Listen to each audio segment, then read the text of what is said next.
यह वीडियो केवल शैक्षिक और सूचना उद्देश्य के लिए है। इसमें दिखाए गए केस केवल परीक्षा में आने वाले महत्वपूर्ण न्यायिक निर्णयों के रूप में प्रस्तुत किए गए हैं। इसमें दिए गए सभी केस के निर्णय केवल सामान्य जानकारी के लिए हैं। हम किसी भी कानूनी मामले में व्यक्ति की राय या निर्णय के लिए जिम्मेदार नहीं है। यह वीडियो कानूनी सलाह का विकल्प नहीं है। चैनल को लाइक करें, सब्सक्राइब करें।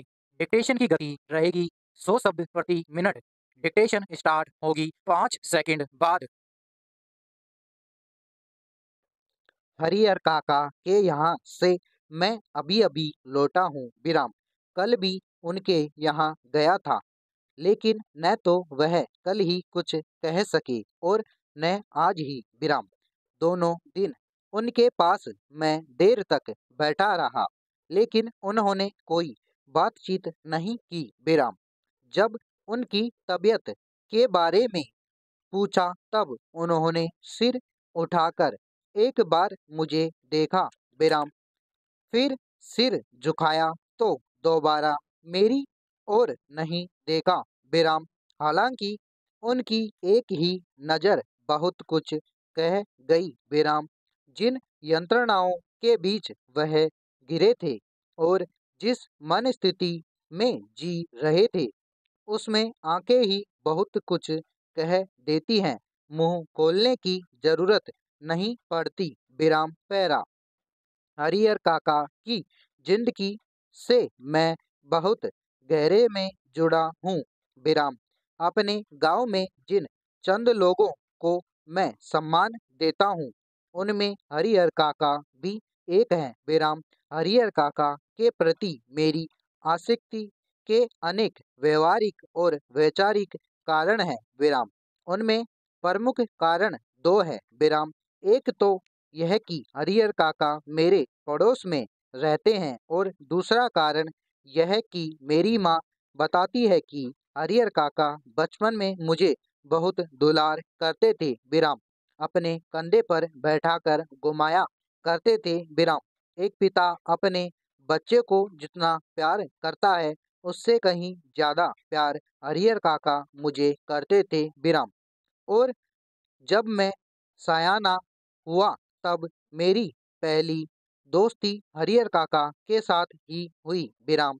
हरिहर काका ने भी जैसे मुझसे दोस्ती के लिए ही इतनी उम्र तक प्रतीक्षा की थी विराम। माँ बताती है कि मुझसे पहले गांव में किसी अन्य से उनकी इतनी गहरी दोस्ती नहीं हुई थी विराम। वह मुझसे कुछ भी नहीं छिपाते थे विराम। खूब खुलकर बातें करते थे विराम।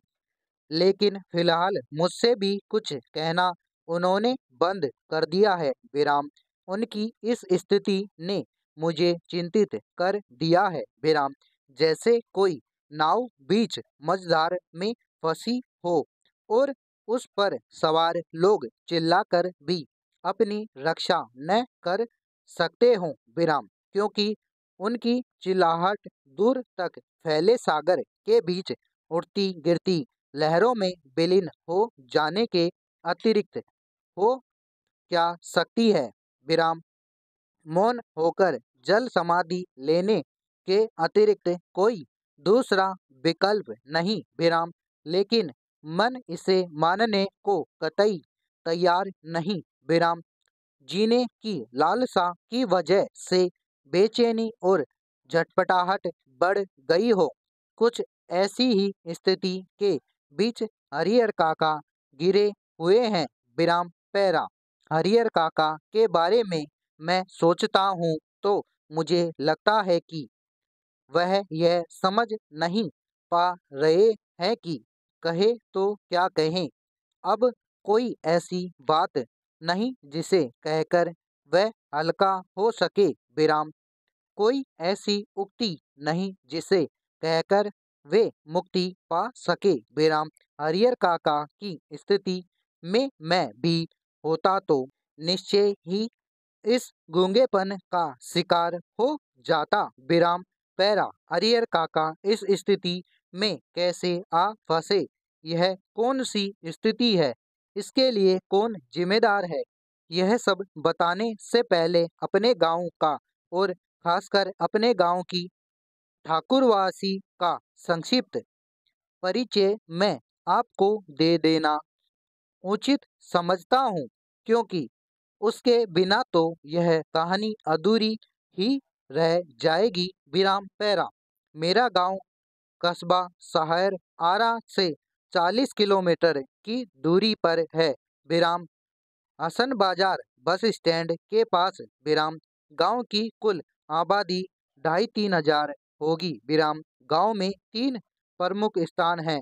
विराम गांव के पश्चिम किनारे का बड़ा सा तालाब।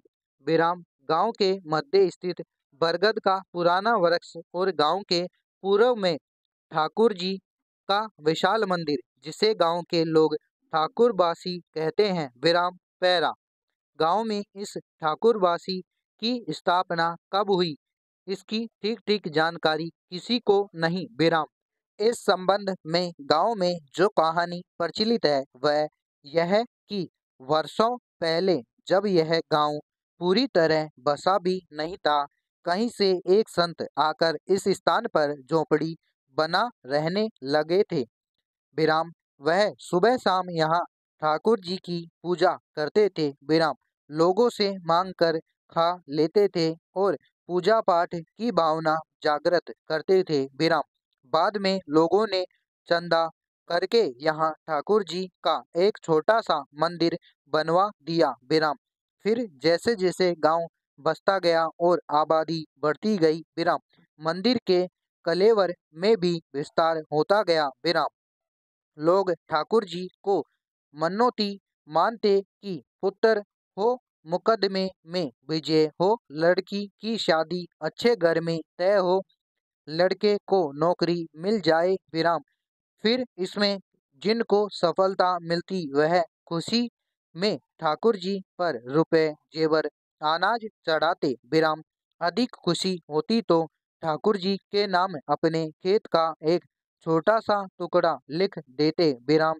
यह परंपरा आज तक जारी है। विराम अधिकांश लोगों को विश्वास है कि उन्हें अच्छी फसल होती है तो ठाकुर जी की कृपा से। विराम मुकदमे में उनकी जीत हुई तो ठाकुर जी के चलते। विराम लड़की की शादी इसलिए जल्दी तय हो गई क्योंकि ठाकुर जी को मनोती बनाई गई थी। विराम लोगों के इस विश्वास का ही यह परिणाम है कि गांव की अन्य चीजों की तुलना में ठाकुरबासी का विकास 1000 गुना अधिक हुआ है। विराम अब तो यह गांव ठाकुरबासी से ही पहचाना जाता है।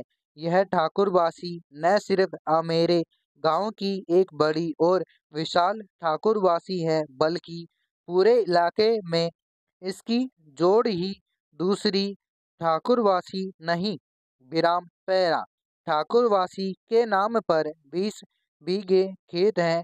विराम धार्मिक लोगों की एक समिति है जो ठाकुरवासी की देखरेख और संचालन के लिए प्रत्येक 3 साल पर एक मेहनत और एक पुजारी की नियुक्ति करती है। विराम ठाकुरवासी का नाम लोगों के अंदर ठाकुर जी के प्रति भक्ति भावना पैदा करना तथा धर्म से विमुख हो रहे लोगों को रास्ते पर लाना है। विराम ठाकुरवासी में भजन कीर्तन की आवाज बराबर गूंजने रहती है। विराम गांव जब भी बाढ़ या सूखे की चपेट में आता है, ठाकुरवासी के अहाते में तंबू लग जाता है। विराम लोग और ठाकुरवासी के साधु संत अखंड हरि कीर्तन शुरू कर देते हैं। विराम इसके अतिरिक्त गांव में किसी भी पर्व त्योहार की शुरुआत ठाकुरवासी से ही होती है। विराम होली में सबसे पहले गुलाल ठाकुर जी को ही चढ़ाया जाता है। विराम दिवाली का पहला दीप ठाकुरवासी में ही जलता है। विराम जन्म शादी और जनेऊ के अवसर पर अन्न वस्त्र की पहली भेंट ठाकुर जी के नाम की जाती है। विराम ठाकुर जी के ब्राह्मण साधु व्रत कथाओं के दिन घर घर घूमकर कथा वचन करते हैं। विराम लोगों के खलिहान में जब फसल की दवनी होकर अनाज की ढेरी तैयार हो जाती है, तब ठाकुर जी के नाम अगुहों निकाल कर ही लोग अनाज अपने घर ले जाते हैं। विराम पैरा। ठाकुरवासी के साथ अधिकांश लोगों का संबंध बहुत ही घनिष्ठ है, मन और तन दोनों स्तर पर। विराम। कृषि कार्य से पहले अपना बचा हुआ समय वह ठाकुरवासी में ही बिताते हैं। विराम।